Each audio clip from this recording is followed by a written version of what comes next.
So here we are at hour 10, text D. Camilla, I'm wondering if you would be willing to read the English translation. Sure. Come here, Odysseus, famed for your many riddling words. You, great glory to the Achaean name. Stop your ship so that you may hear our two voices. No man has ever yet sailed past with his dark ship, without staying to hear the sweet sound of the voices that come from our mouths.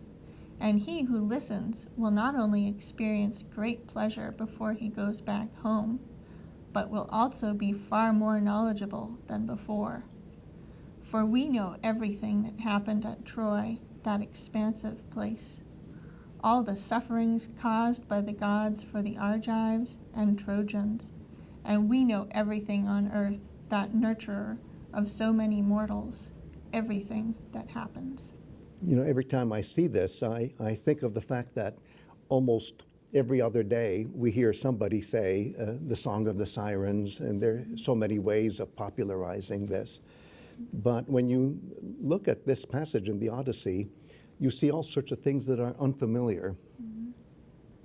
They don't seem quite as threatening No, as I imagined.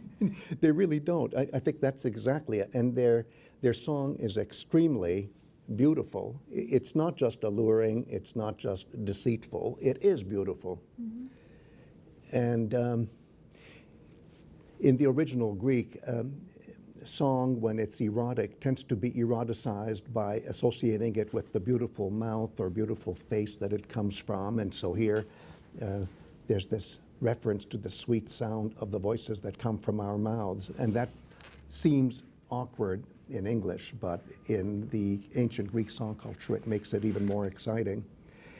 And if I can put it in terms of film ratings, I think a lot of people have that notion that the Song of the Sirens is X-rated, and that's why it's so dangerous for Odysseus to hear the sirens. But as you see here, it's not that their song is simply erotic. They may be very erotic figures, but they aestheticize and eroticize what? And this is what really surprises, I think, everybody when they really force themselves to take a good hard look at what's going on here. These sirens are promising to sing the story of Troy. Mm-hmm. And what's so threatening about that? Well, for Odysseus, everything. Because if he stays and listens to the sirens, he'll never get his fill. He'll just stay and stay and stay, and that means he will never make it back home. He will never have a nostos. And in line 188, where the sirens talk about people getting back home, Neesthai, that's the actual word for having a nostos, when you're expressing that concept with a verb, Neesthai. So there it is. It's the story of Troy, and if you want to say it in a familiar way, it's the Iliad, or the Iliad tradition, that's really threatening to Odysseus. Mm-hmm. And when you think of the fact that Odysseus succeeded at Troy in ways that Achilles failed, after all, it's Odysseus who captured Troy, and it's his intelligence that made it all happen, not the overwhelming military power of Achilles. Mm-hmm. You'd say, well, he really does have a point in being so attracted to this epic, but this, shall we say, Iliadic epic. But the problem is that that epic has been preempted. Even if Achilles failed to capture Troy, the story of Troy is primarily his. That's his program. And so for Odysseus to have a program, he has to find something else. He has to get over Troy. I see. And how to get over it? Well, by being tempted and then moving on. Do you notice how they have voices that number 2? So it's clear from the original language here that there are 2 sirens. But I want to tell you that there are interesting traditions from the Bay of Naples, which in the ancient world used to be a Greek-speaking part of the world, where instead of 2 sirens, there are 3 sirens. Oh. And the 3rd siren is somebody who plunged to her doom in the Bay of Naples, which is why way back when